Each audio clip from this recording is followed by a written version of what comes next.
Welcome to A Healthy Curiosity, the podcast that explores what it takes to be well in a busy world with self-care strategies from Chinese medicine. I'm your host, Brody Welch, here to support you on your journey of health, happiness, and personal evolution.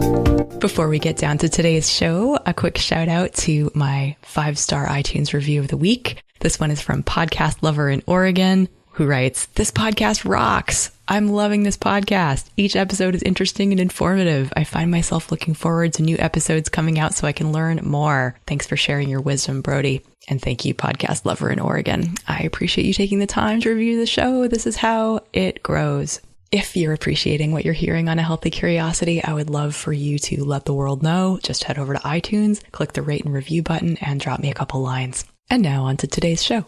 Welcome to today's show. I'm your host, Brody Welch, and with me today is Shanna Ekedal, and we're going to be talking about the power of emotional energy and energetic blockages that could be keeping us from the life that we want. Shanna describes herself as a frequency alchemist and a personal coach. She's a trailblazer in mind, body, spirit wellness and the creator of intuitive frequency coaching, which combines intuitive insights with clear, actionable steps to give us the access to the life we want. She's also the host of the Soul Frequency Show podcast, which I was just recently a guest on, and she is dedicated to helping people raise their vibrational frequency and live an authentic life. Shanna, welcome to the show. Thank you. I'm so happy to be here. I'm really excited to talk to you twice in 1 week. We're doing these recordings. It's so fun. I know it is. It's perfect. So I'd love for you to start us off with just what does it mean to be an intuitive?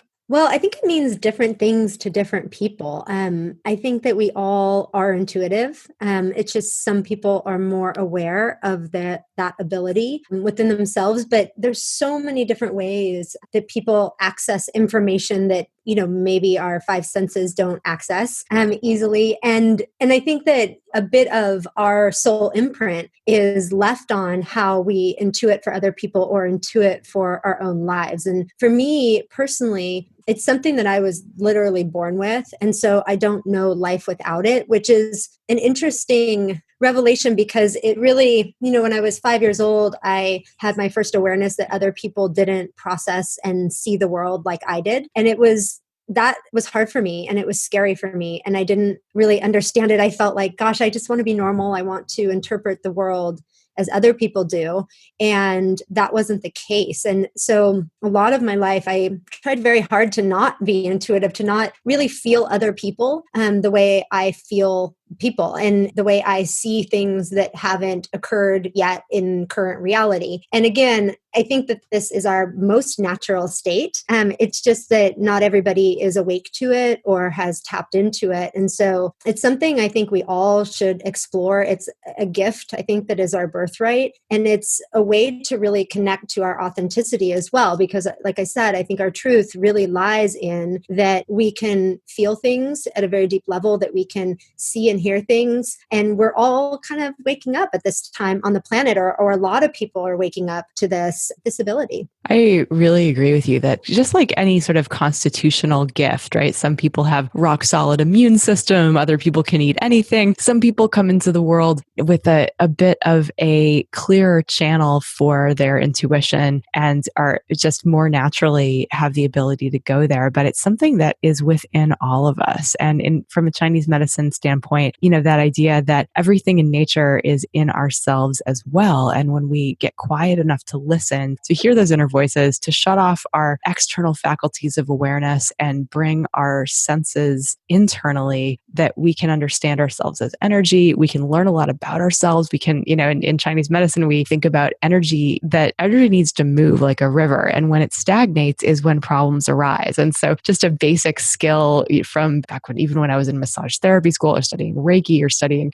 just basic moving energy 101 is essentially just looking into your body and adding breath and visualizing just visualizing each part in turn and just seeing kind of what's going on there. And from there, just getting a sense of how to be our own physicians by moving energy in our bodies internally. Accessing words, like some people I know are really visual as they visualize. Some people feel it in a much more sort of bodily sense. Other other people hear voices, or hear inner guidance. And so like there's lots of different ways of accessing the wisdom that might be going on beneath us. I really wish my inner guidance spoke English, like, or could like write me letters that I could just download, because sometimes I get that like, okay, it's time to act or it's not time to act, or I get a yes or a no. But sometimes it can be hard to tease out like the more specific guidelines. Are there practices that you rely on that you teach people, like in terms of how to be able to access our own intuitive voices? It's a great question because, sometimes people ask me the question like, how do I know if it's my intuition or if it's my fear, right? How do I Yeah. decipher or have clarity on what's coming through? Is it really, really my deepest intuition, or is it just a perspective, right? Or somebody else's perspective that I'm drawing on? And all of that is so valid because just like anything in life, we don't just jump on a bike and know how to ride it, right? We go through this process of falling down, not being able to find our balance, hoping that people hold on to us, right? And run behind us. And then, most people have the story where all of a sudden they look back and realize no one's holding the back of the bike and then they fall over, Yeah. because we go, oh my gosh, we're actually doing it. But we don't believe yet that we can do it by ourselves. And so it's that same process with kind of a lot of stuff in life, and certainly tapping into your intuition. And one of the things I recommend people start doing is, sometimes our intuition tells us to do something and our logical mind crosses that out. So let's say we're driving home from work, and we always drive the same way, and we're waiting at a light and our intuition's like, go right. And we're thinking, but I'm supposed to go left because my house is to the left. And I just urge people to start listening. Just humor your own intuition, even if it tells you something that just seems really bizarre, and start with the little things. Like, it's not going to hurt you to just go right on the road if your intuition tells you to go right. But that listening and that starting to follow, right? Because sometimes your intuition could be saying go right because there's an accident, right? To the left that you can't yet see or know, but your intuition feels it, right? So it's just starting to listen in those little ways, not huge ways that would be catastrophic, but just little ways. And then the universe will basically then reciprocate that. So what we put out, we always are getting back. And so the more we start listening, the more we start getting guidance, right? The more it's like the green light's on and the universe is like, oh, great, we've got a new listener. Let's bring her more information or him more information. And so it kind of works that way. And then you start to make bigger decisions based on that, right? And part of the process of this is also not listening to everybody around us. And what happens when we are born into a family system is we need to survive, we need to be fed, we need to be cared for. And we're often integrating all of that energy because as babies, we feel everything, right? And that's all we really have to go on, because we're not talking yet, and we're not walking around. And so our sense is the feeling in the room, right? And we're feeling these people, and we're feeling as children, whether they're comfortable or uncomfortable, whether we're pleasing them or not pleasing them. And so we start to kind of lose track of, for a lot of people, who we really are and who our soul is and why our soul is coming here and what the mission is. And we start to integrate with the environment around us. And in that process, for a lot of people, we start to listen to other people's intuition for us, right? Their thought system, their perspective, how they think we should be living our lives. And we start to get very disconnected from our own guidance system and our own intuition. And we literally walk around life going, should I be doing this? And we ask all of our friends and we ask our families and we kind of take a survey and then we go, oh, okay, I should do this, right?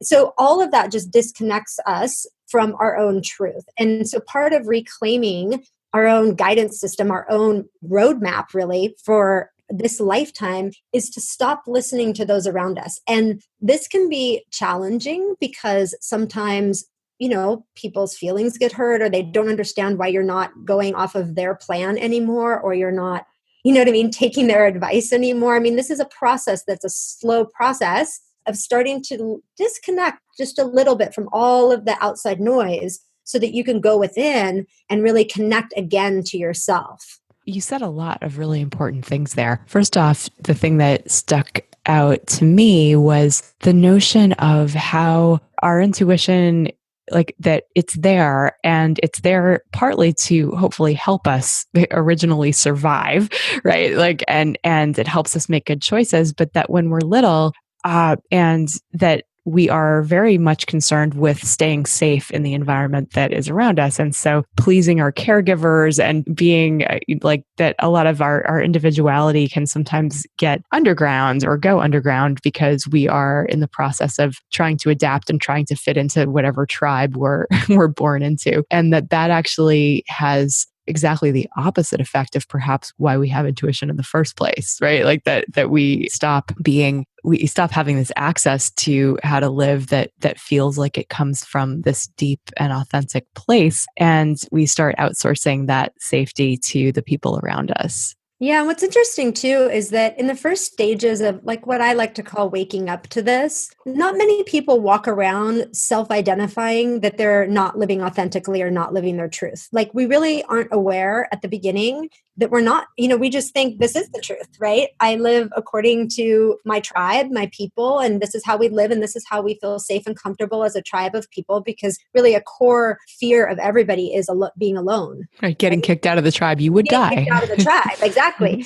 So we meld our lives in certain ways, but it's not like people are walking around going, oh, I'm not living my truth. Like how sad, right? It's more like in the process of starting to look around your life and say, you know what, I'm not really happy in this area of my life, or this doesn't feel fulfilling. And somehow I really want to feel fulfilled. That's usually the first step in kind of starting to look around your life and say, I don't know if like the way I'm growing, I'm fitting into all of these different areas. It might be relationship or career or, or anything like health. I mean, all of those are different moments where we kind of just wake up. Like so maybe someone's gone to the same job for 20 years and all of a sudden they start going there and going, I don't really want to be here anymore. Right? Like this used to fit me maybe 10 years ago and this doesn't fit me anymore. And those can be scary moments, but they're actually really beautiful moments because we are always in motion and we're always evolving and we have to leave room for that. And part of really reclaiming all of who we are is starting to listen within and listen to our own intuition and have the courage to look around and say, you know what?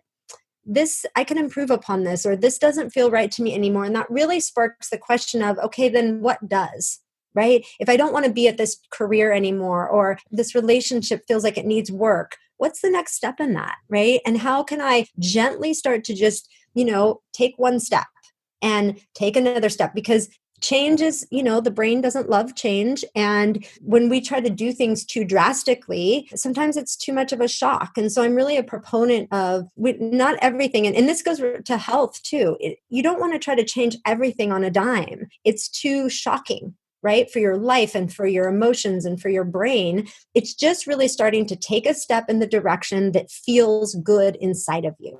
I love that. It just trying to, because a lot of times you can't even necessarily articulate what that change is, but you sort of have a sense of what direction it's in. And that as you start to move in that direction, a lot of times things can become clearer. Exactly. They always do. And we have to trust, the concept of I have to laugh a little bit at the concept of like a diet, right? Like for a sec, because we really have this concept in all areas of life where we say, I'm going to do this and I'm going to change everything overnight, right? How I eat, how I do everything. And I'm going to follow this plan for 30 days. And at the end of 30 days, I'm going to celebrate with 2 pizzas and a lot of beer.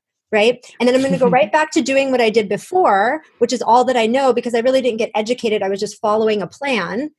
And then my results are going to go away. And then I'm going to feel like, oh, why didn't it work for me? And really, to me, we do this in so many areas of life. And to me, we're not taught that we don't flip everything on a dime. You don't get on a bike and ride the first time you try. You don't, right? There's this process. There's these steps to learning anything, to changing anything in life. And when we honor that as a process that it is, and we are gracious with ourselves and we give ourselves love for taking one step and then taking another and then taking another, that's how transformation happens. That's how we wake up in a gracious way that is loving to ourselves. Yes. And the environment that we're shifting around us. I love that you brought that up too, because in my coaching program in Level Up, one of the principles that we adopt is the Kaizen premise, right? That idea of doing something that is just slightly better than it was yesterday, and letting that be called a win or a success, because it's those small changes that when we then build on that and we take the next small step over time, it feels like the easiest thing in the world, because like we're just taking this easy step followed by this other easy step until that's the new normal, as opposed to trying to change everything at once. And it really is like when we think about nature in Chinese medicine, everything is based on nature. But if we think about like how a seed becomes a flower, it's like it doesn't just happen. It doesn't just go from one to the next. It becomes, it sprouts, it grows, it becomes a bud. There are these phases that it passes through, and that each one of those, every day, there can be noticeable and measurable difference that gets you where you're going. Exactly. It's 100%. And it's kind of having a consciousness shift around this, because we do it in all areas of life. And it's really kind of opening up to a new way of looking at things. And what's interesting is that a lot of the principles that I work with people on, a lot of my clients say, I don't know how to explain what you do, right? I don't know how to explain what you do. And I get referred people all the time, and they go, I don't know why I'm calling you. My friend just have to talk to you. I don't know what it is you do. Just please explain to me. But it's really something we want our brain to understand, right? We want to go, oh, this is that. This is a diet, right? Or this is, Chinese medicine, or this is that. And there's this world of healing that is beyond what our mind can even understand, right? There's a world of energy, which I talk about on my show, the Soul Frequency Show, a lot about our energy and the energy that we are and how we can direct that in certain ways in our life. And I do this with people, but it's beyond what they know to be true, right? It's beyond what they can consciously say, this is in this box, right? This belongs in this box, because it encompasses all areas of life simultaneously, and it shifts all areas of life in beautiful little ways, little by little over time, to build an authentic life that feels good to us, that feels loving and kind and warm. But it's part of opening up to this type of shift is just letting go of needing to put it in a box, and letting go of needing to put ourselves in a box. Like, I am a teacher, or I am this, right? We self-identify with all of these things to kind of make it make sense for our brain. And yet the time that we're in right now is really about expanding our consciousness and our energy beyond what our human mind might know to be true thus far. And this is where we really start to see a whole new perspective on what life is. Yes. The fact that we don't understand something just means that, okay, we can't explain it yet. That doesn't mean that it's not useful, right? That in the same way that I can't necessarily fully explain how my computer is working right now, or how it is that I can talk to you that thousands of miles away right now, it does not stop me from using these technologies and trusting that this conversation is actually happening. One great example of this that rings true, I think, with everybody is, if I were to say, like, can you explain to me exactly what love is, what it looks like, you know what I mean, what it feels like? It's like we could give all these words to it, but when you are in these moments of great love, like maybe when you first fall in love with somebody, or if you have a child, right, in that moment after they're born, or these moments of love, it's like there's really not words that can describe accurately what that is, right? I completely agree. And It has to be felt. yeah, And it has to exactly. be experienced. And so the greatest things from my perspective as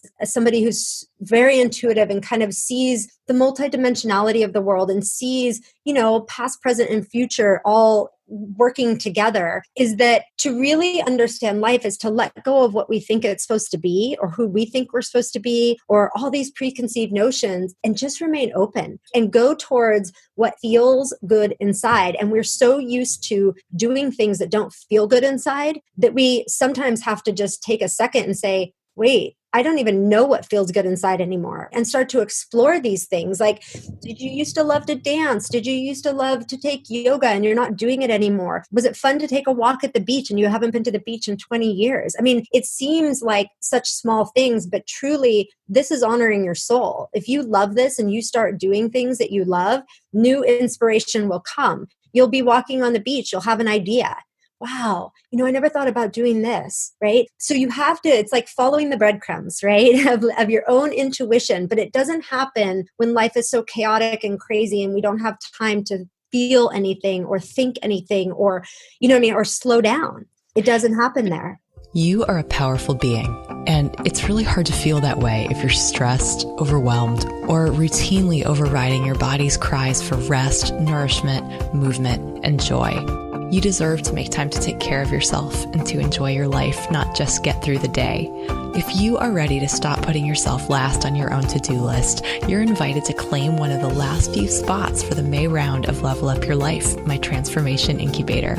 We focus on the basics of self-care, but the kind of evolution people experience goes so much deeper. They talk about having more confidence in expressing themselves, finding their voices. They feel stronger, lighter, happier, clearer, and way more stress resilient. Like Rachel, who shares, I'm feeling more comfortable and present in my body, and I can feel the empowerment that comes with that, both physically and also in terms of strengthened boundaries. Thank you for this and for keeping me on this journey of learning, deepening, and growing. It's really an incredible community of conscious women who are serious about showing up differently in the world and living in alignment with the person they know themselves to be. So if you're ready to start living powerfully, I'd love to talk to you. Head to brodywelch.com/level-up and schedule your free call. We'll see if it's a good fit. Now back to the show. So you would agree then that one of the prerequisites for being able to live more in tune with ourselves authentically is to slow down and to listen. Yeah. And to get outside your box. Like we all live in a box because that's what the human brain does, is it says, this is the way I drive to work every day, right? This is my pattern. These are the foods I eat. We're so constrictive almost in these patterns of life. And there's always opportunity and a new energy frequency like happening outside of that. And what's fascinating with frequency is that the energy frequency that we each have our own signature frequency, meaning like just like your fingerprint, like nobody else is exactly you and has your exact energy, but we tend to resonate with people that are an energetic frequency that is similar to ours, meaning like kind attracts like kind. And so literally the people that come into our life, the experiences that we're having, we are attracting those things into our sphere and our realm, right? The energy system around us. And so what's really funny is a lot of times in life, people will complain about people that come into their world and do things to them or are mean to them or you know what I mean, not what they want them to be. And we're always looking out here going, oh, that person should be different, or that person shouldn't do this, or that person shouldn't do that. When really, if we knew that we are attracting all of this, right, from the energy that we are inside of us, then the only place to really look is within us. Right? The only place to really do work and that's effective is to stop looking out there and start looking in here, right? And start shifting the energy that you are. And part of getting quiet is that shift that starts to go on. And what's really fascinating when I work with people is that there is a kind of experience of like lifting off of the reality that you've lived in. So it's almost like when we're in the middle of a reality and we're so stuck in our patterns, we can't see them, right? Because we're in them. We are not the observer of them. And when you start to raise your energy frequency, it's almost like you're observing your reality that you've lived in. And from the observer standpoint of looking at your reality, you can say, well, that's kind of, I don't know why I'm doing that. You know what I mean? That doesn't feel good. Or I don't like how this is, happening over here. We can kind of then see it for what it is. And as we start to lift off of that reality, we start to feel like maybe I'm not super connected to all of these old things in my life, or they didn't make me happy. And we start to have new people come into our life, right? That are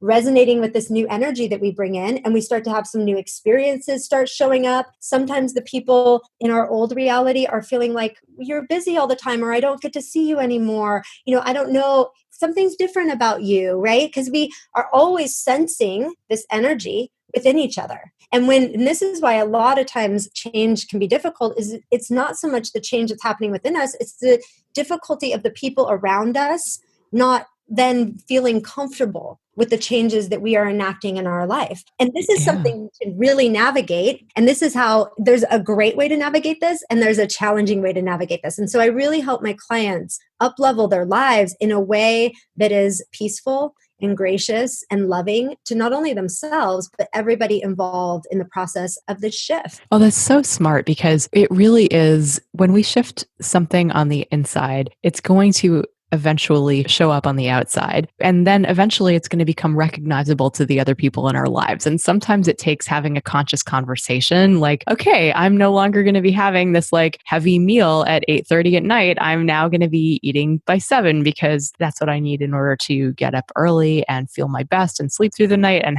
to digest well. And so but if that's going to have ramifications for family members, it's the kind of thing where like they might well be on board with that or they might not, but that usually there's being able to meet the need for connection or the need for whatever that dinner at 8:30 was holding for people, being able to still get the need met, but at the same time let the behaviors evolve independently is a lot of times like the problems that I help people with as they're trying to evolve their habits and as they're trying to change their daily routines so that it's more in line with what the sages and yogis would have us do to be clear channels for our own personal evolution. But it definitely does require being comfortable with letting how other people see us evolve. It does. And it's interesting because it's less about the ways that we hold ourselves back, because if left by ourselves, when evolution calls at our door, we're going to evolve with it. It's more the anchors in our life, not supporting the evolution, that is the most difficult for people. And What do you mean by the anchors? The things that we do, maybe our career, the people in our life, like the people that hold us in our current reality, the experiences that hold us in our current reality, that tends to be the part that people feel most challenged by. Because it's interesting, when we change and evolve within ourselves, we often are like, wow, this is cool. And oh my gosh, and I'm starting to eat better and I'm starting to do this and do that. And we're excited, right? And we kind of keep it as a secret at the beginning. And then we like tell somebody about it. And we're so sensitive to their reaction to our newness because it's new. And if they go, oh, well, that's silly. Why are you eating like that? Like, why, oh, come on, just eat chocolate cake with me. Like, that's ridiculous. It like breaks our hearts, right? It's like, oh, I'm not supported in this. Like, and it just feels like, oh, but I don't want to disappoint my friend, or I don't want to disappoint my husband or wife or whoever. And so sometimes people just go, okay, well, I'll eat cake because this is, what we've always done. I'm going to stay stuck in this old pattern because I'm afraid of hurting this person's feelings. Right? Exactly. And this really goes deep into feelings because, I like to talk a lot about the emotional plane because this is where I feel like healing happens in a really, really big way. I'm so glad that you're going there. That was absolutely my next question in terms of the roles of emotions, because this is something we touched on yesterday when I was on your podcast, is how in Chinese medicine, one of the 3 causes of disease is the emotions, basically what we call the 7 emotions, which are also called the toxins of the heart, because in and of themselves they're harmful, but because they have the tendency to pull us out of balance if we don't allow them their own natural flow. And I imagine that strong emotions could also potentially really interfere with our intuition.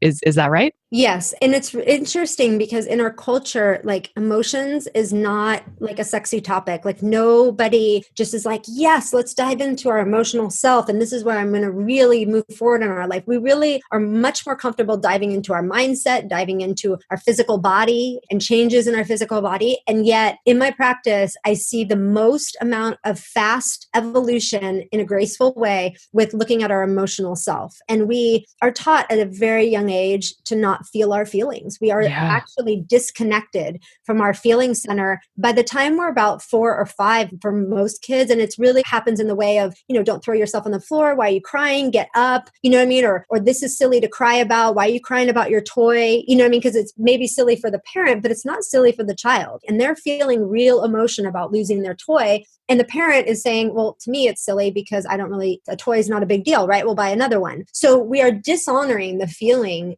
of children. And then what is it like to receive that? Like, oh, okay, I'm not supposed to cry about this. It's okay to cry about that, but not about this. And I shouldn't throw myself on the floor because that's embarrassing to my parents. Therefore, okay, I should hold back that emotion. And then they go to school and all of those kids have been taught, like, don't feel your feelings. So they go there and cry. And the other boy in the class goes, that's, boys don't do that. Boys don't cry. You shouldn't be crying. And it's all this communication, right, that kids are getting. And they start shutting down their emotions. And then we learn as we grow up, okay, well, I don't feel my feelings, or you're not allowed to cry at work, right? Even if your deal falls apart and you're not supposed to cry when you're out in public, or what if my mascara runs? I shouldn't cry now. And then all of a sudden, we're just accumulating emotional stuff in our life that happens because that's part of being human. And we're not allowing that energy to leave the body, right? So all emotion is energy, and it just needs to flow like a fountain. I love that we speak the same language here, because that absolutely is right. Emotions are chi, and chi needs to flow. And when we block the natural flow, they get pent up and stuck, and that's a problem. And similarly, when we tell ourselves a story about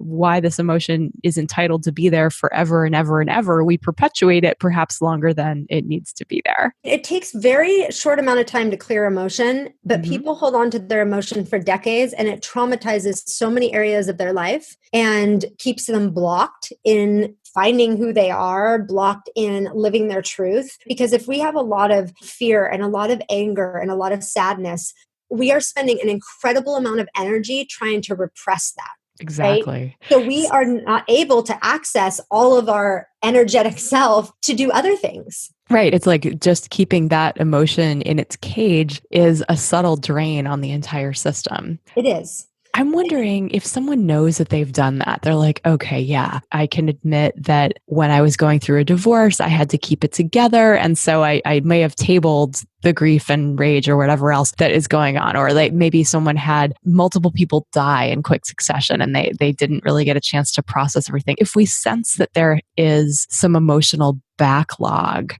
how can we go about uncovering it? It depends. It's different for every person, because there are people that literally don't feel emotion, like they haven't cried in years, right? And that for them, it's hard to access it because they've shut it down to that level. Some people, show emotion with some things, but like maybe with that divorce, they have felt like they couldn't really feel that. And I guide people through this. So it's a process of like, it happens in session and I'm opening people up to this energy. So it's almost like it's been stored away, right? And sometimes they go, well, no, like, my divorce happened 5 years ago. I'm fine. I've moved on with my life. But because I'm intuitive, am seeing the energy in their body, right? Mm-hmm. And I am feeling where it is disrupting other areas of their life that they're not conscious or aware of. And so I'm slowly like unlocking that energy. And they are going about their life and they're not necessarily always aware that that's going on. But I'm telling them, at some point that's going to rise to the surface, and I'm preparing them for that moment, and I'm preparing them for the release of that energy. And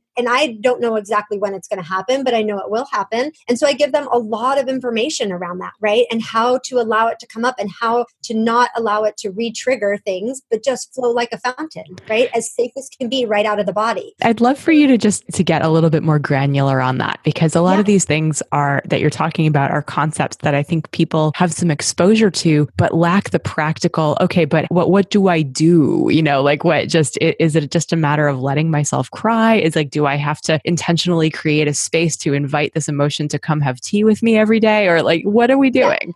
Yeah. And so here's what's interesting too, because the human mind wants to say, here's step 1, here's step 2, here's step 3, right? Oh yeah. Lay it on me. Like, and this applies to everybody, right? And here's where, again, I'm like offering this like bigger view, is that it's entirely different for everybody. It's a personal experience that is different based on everything that you came into this lifetime with, everything that you have experienced in this lifetime, the ways you emote and don't emote. And so I can give you an example of a client. I had a client who, and this is a great example of how all of this is interlinking. So she came to see me. She wanted to lose weight. She had got some blood work done and it kind of scared her. And she felt like she wasn't, she was probably like getting in, I think she was mid-30s, like 36, and she had 2 children, but she was kind of feeling like, oh gosh, I probably should start paying attention to my health, where I haven't really done this in the past. And so this all was through the door of weight loss, right? Which a lot of times we are really coming to someone because we've got a physical ailment, but we're not seeing everything that got us there. And so I'm talking to her and I'm seeing that a lot of this has to do with a loss she had in her life. Her father had passed away a few years earlier, and she had not, because she was in the middle, she had one small child and was having another one. She was pregnant, very pregnant with her second child. There was no way for her to cope with all that was going on in her life and also have time to grieve in her mind.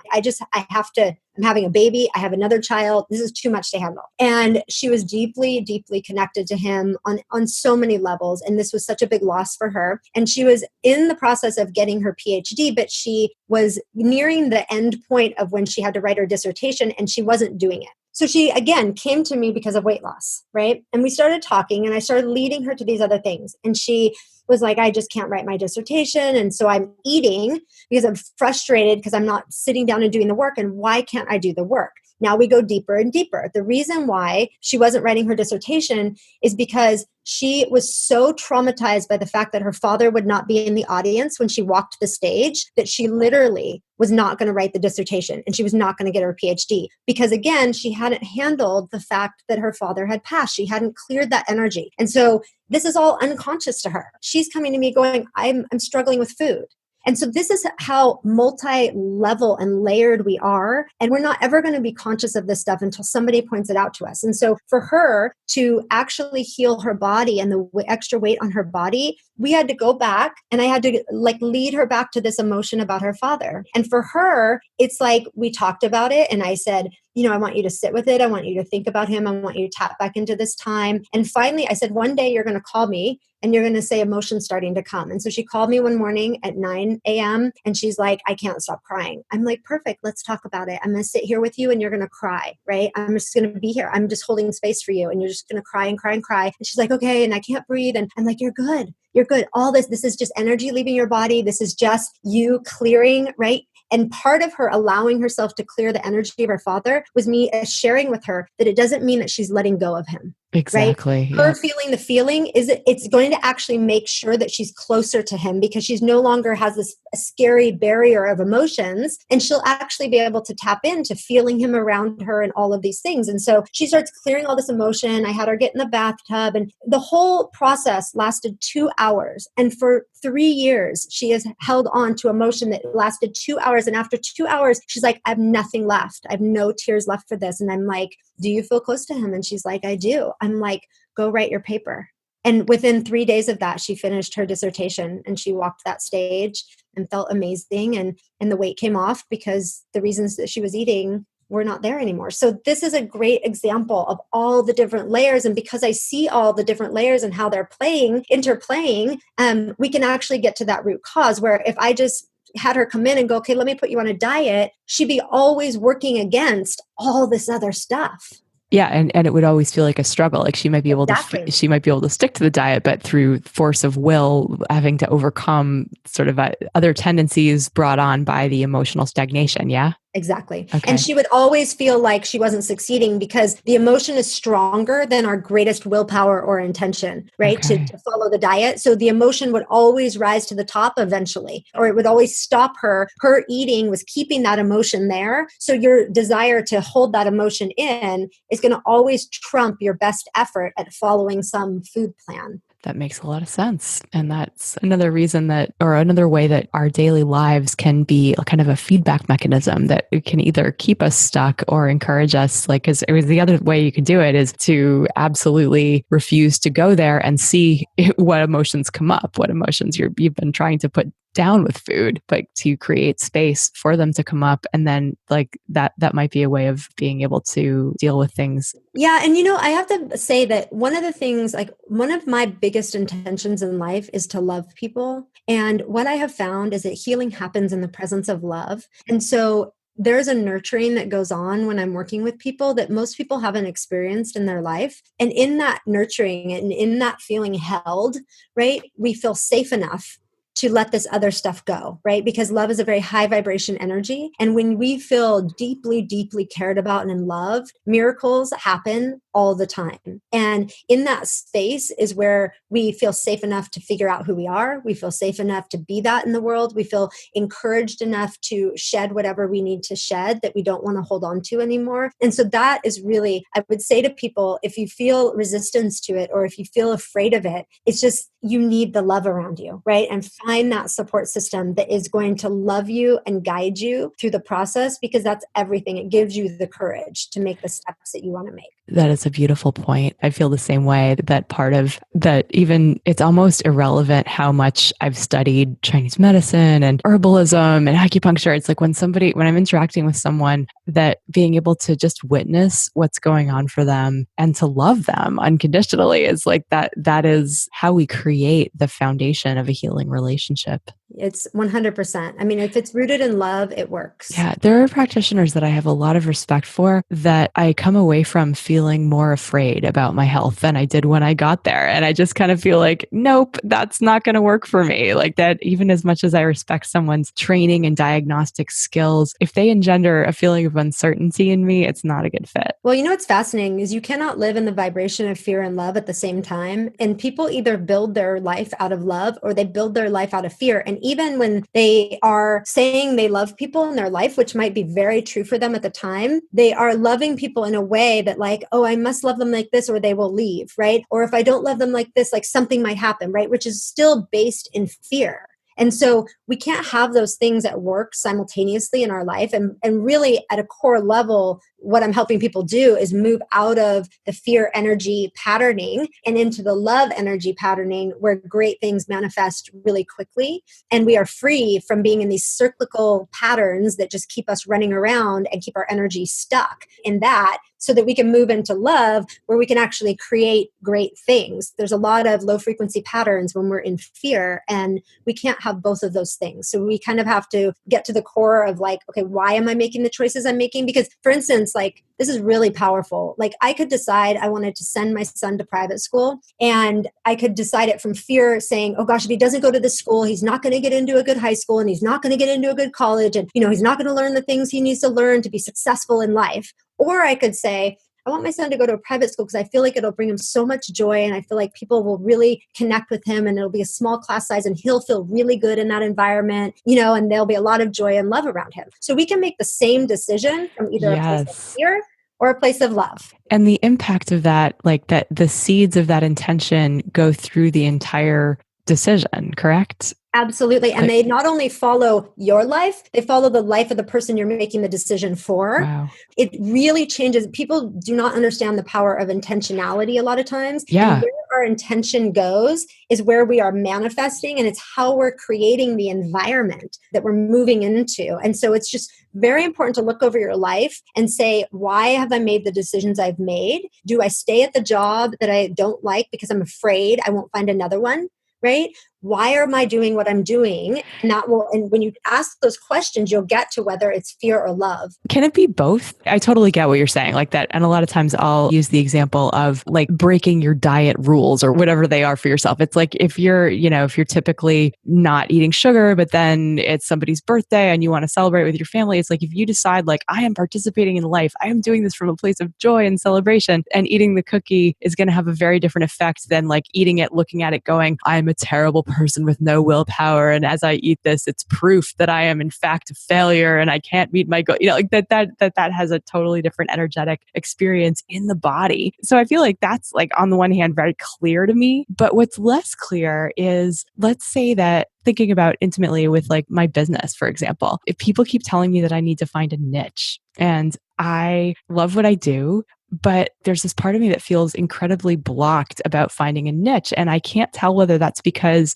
I truly love helping with all the things and truly love helping people with everything from like having more energy to less pain to losing weight to identity evolution, I think is what really lights me up. But being able to figure out like, how can I describe what it is that I do so that the right people are magnetized to that? I feel incredible fear around that. And it's both, it seems like it is both fear and love at the same time. What advice would you have for me with this kind of a dilemma? These are different questions. So you feel fear around choosing a niche, and you feel fear. You love your clients, right? And you love what you bring to the table, and that is love, right? I can feel the love that you have for the people you work with and what you do and the information that you share. Like you just haven't gotten to a point where it's like basically people are giving you feedback, right? Like you have to have a niche and you have to do it like this and you have to do this and you have to make sure it's like this, or like the right people aren't going to find you, right? These are all fear-based like statements. Yeah, right, absolutely. that people have fed to you. And so because we're energetic beings, you've been receiving this fear-based communication and you've started resonating with it.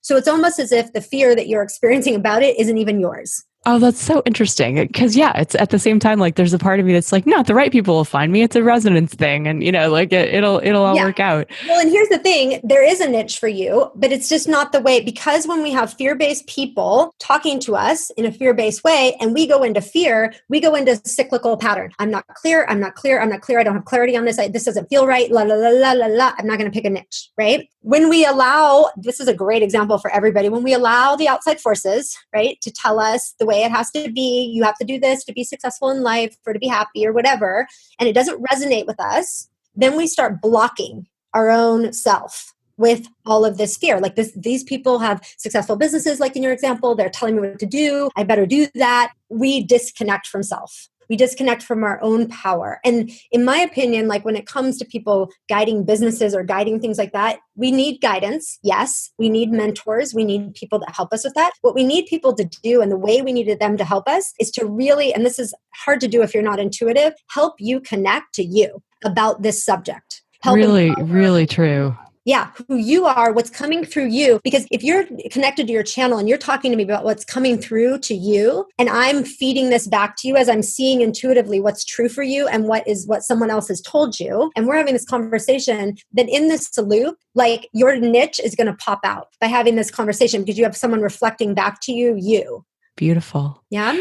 Well, Shanna, I feel like I could talk to you all afternoon, but out of respect for your time, I think we should probably wrap up pretty soon here. I'm wondering if you want to share a little bit about if people want to connect with you, how they can go about doing that. Absolutely. You can go to my website, which is shannaekedal.com, and you can find out more about coaching. There's a coaching tab and a video, and it explains a lot of what we talked about today and more. You can also find me on social media. A lot of my brand, just like my show, is called the Soul Frequency Show, is called the Soul Frequency, which is the highest energetic expression of self and what I help people reach. So you can find me at the Soul Frequency on Facebook, and you can find me at shanna.ekedal on Instagram, where I post a lot of stuff there too. Wonderful. I'll make sure that all that gets into the show notes. Shanna, do you have any last words of advice for folks out there who are wanting to live more authentically, more from a place of love, and with, and healing any sort of energetic blocks? Any last words for us? Yeah, just be mindful of what you put yourself around, and put yourself around people that are doing what feels good to you, right? And are being in the world what feels good to you, and you will start resonating with that, right? So get support in that area, start being honest with yourself and really looking within, and it all will just start coming to you.